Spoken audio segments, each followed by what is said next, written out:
Hi everybody, thanks for joining me today. It's good news, I'm back in green.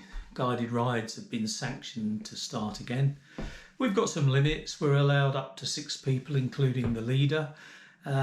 We can't stop in another county, although we can pass through it.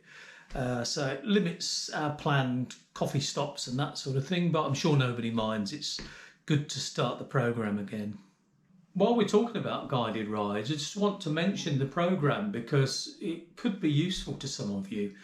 Even if you're an experienced rider who maybe wants to start to get out with groups more, Guided Rides offers something for you. There is the Guided Ride programme, which requires the leader to be qualified and trained by British Cycling, or there's the Ride Social programme, which anyone can lead, and it's much less regulated in that sense. If you have a look on letsride.co.uk and pop in your postcode, you'll see what rides there are locally. There's also a ladies only section called Breeze, and it's certainly worth looking at that too. It's a great way to meet people, it's a great way to develop your cycling, learn some new skills and just generally have some fun. Part of the requirement for guided rides is that we publish a route. Now, even though we know the area well and we know all the little lanes and what have you, we still have to publish a route. So today I thought it would be a good idea to take you through route planning and the way I do it. I know some people don't bother with routes. I certainly don't bother when I know my way around here. But I do ride in France a lot, and I do find route planning there very, very useful because it's easy to get lost out in some of the remote areas. I always used to use Strava for planning routes, nice and simple, it did everything I wanted. But of course Strava needed to start charging for even route planning, so I've switched to Ride with GPS, which works very well for me. In fact, it's better than Strava was on their free version. Now, the reason I look for a free route planner is that I'm not really interested in all the bells and whistles that Strava offer now. I'm not into comms, I'm not into being competitive. So I really need a basic route planner just for the guided rides. We don't get paid for guided rides, it's all voluntary. So I don't really want to have to pay for something as well to do that. I always think it's a good thing to plan a route, even if you know the area well, because there are often little roads or lanes that you don't know are there or just passed by and not thought about.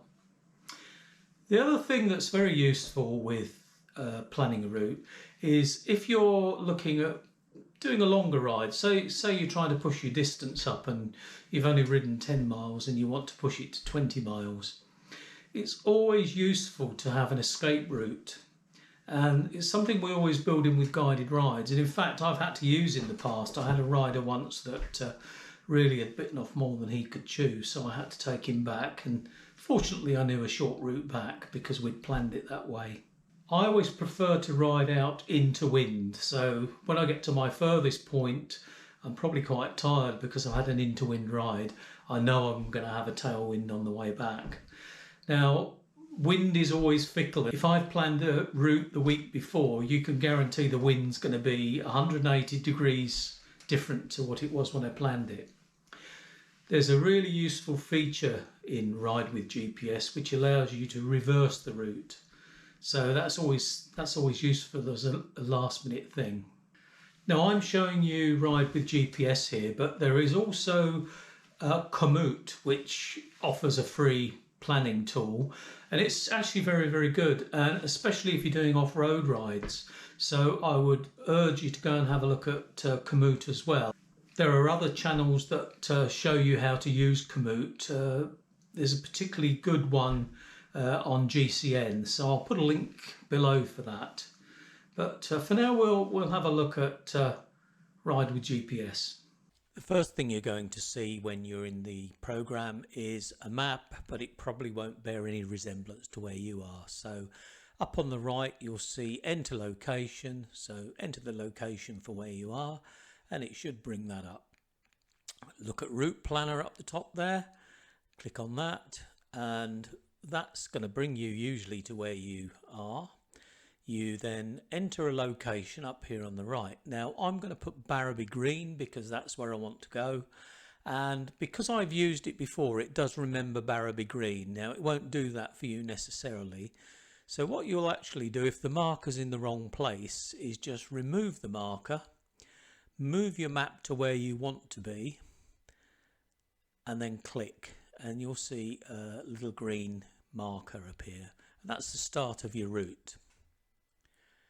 Then we're going to move the map along the route that we want to take, and we're going to click a waypoint. The more waypoints you have, the more flexibility you'll have later, and I'll show you what I mean on that soon. It's always a good idea to click before and after a junction, because that helps any device that you're uploading to remember or locate the route more accurately. You see here we're going out onto the main A52 for a short stretch, and then back onto quiet roads again.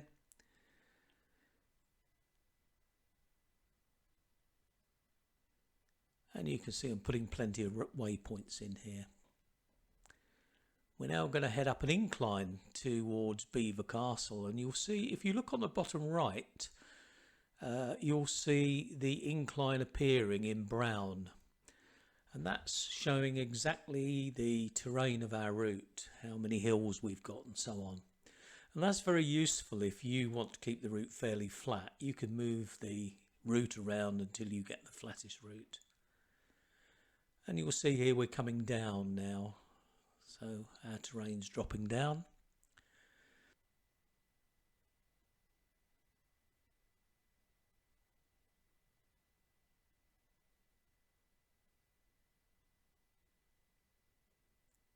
Now you'll see shortly I'm bringing the group out onto a main road, but it's not a problem because we can ride that on the cycle path. In fact, most of these roads we're using now have cycle paths through the town area.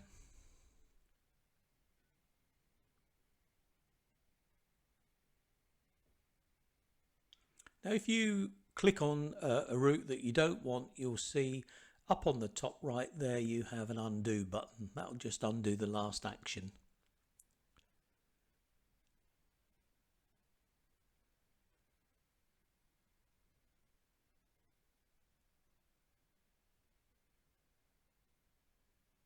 And there we are back at the start again. And if we zoom out, we can actually see our route in full and the shape of it.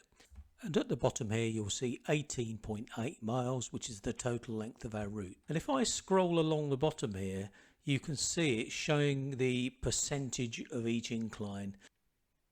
You'll also see, if you look at the route, you can see the mileage markers all the way around. So here we are, it's the day of our ride, we've got our route, but the wind has reversed direction. So if we look here down on the right, click reverse route, confirm we're happy to reverse the route, and you'll now see that the whole route's rebuilding in reverse. And that's a big time saver. Once we're happy with our route, we now need to save it. So down on the left you can see save, click on that, and then we just need to give it a title. Now I'm just going to call this one Barrowby 18, not very imaginative, and I'll just make a note in the description that it has some hills. At this point, if we use a navigation device, we can now download a GPX file to use on our Garmin, Wahoo or mobile phone. But if you don't use such a device, there is another option. You can see the cue sheet, which gives you the various turn-by-turn instructions, and if you click show full cue sheet, it's going to take you to that.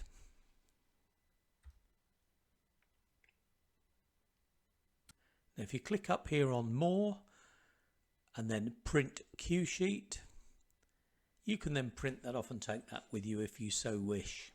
There is a print cue sheet and map option, but you're going to have to pay for an upgrade to use that.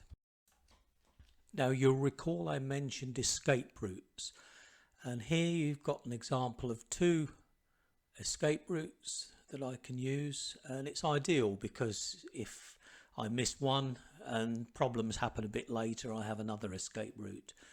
And if I didn't know the area, I would make those into separate routes so that I could switch over to them. There are various buttons on here that will require you to actually pay for an upgrade if you want to use them, but frankly I don't really need to use those extras. It's also sometimes very useful to be able to actually see a satellite view of the route. That's particularly important if you're not sure of the quality of some of the tracks. Now, to get into that, if you can see the top right of the video window there, we've got satellite, but we can also drop down, as you see there, I drop down to OSM cycle, and that will show cycle routes. And you can see here the pink routes are national cycle routes, so it's very useful for finding those. We'll go back to satellite view and home in, and one of the shortcuts I could have used is actually along the canal towpath. Now, if you're not familiar with the area, it's very useful to go to satellite view, and then you can home in on the track and just get an idea of the condition. Is it going to a dead end? Is it ending up in a ploughed field or whatever? But you can see here is our canal track. We go back to satellite, and then we can see the towpath quite clearly following that canal. And here's another nice little shortcut. If we want to just move our route without redoing it, we can actually pull the route down to the new route we require. But you'll see here that we've got a funny little kink in the route, and that's because we've got a control point there. So if we right click on the control point to remove it, drag the route back down again, you can see we now have a 20-mile route. Routes that users put in to ride with GPS are stored, and if you go up to find there, you can search for existing routes. So if you don't want to plan a route yourself, you can find something somebody else has done. Well, I hope that short introduction to route planning was useful for those of you that hadn't used it before.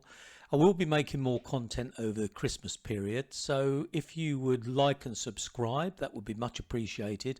And if you hit the bell button, you'll be informed when new videos come along. Thanks for joining me, and I wish you all a very safe and happy Christmas.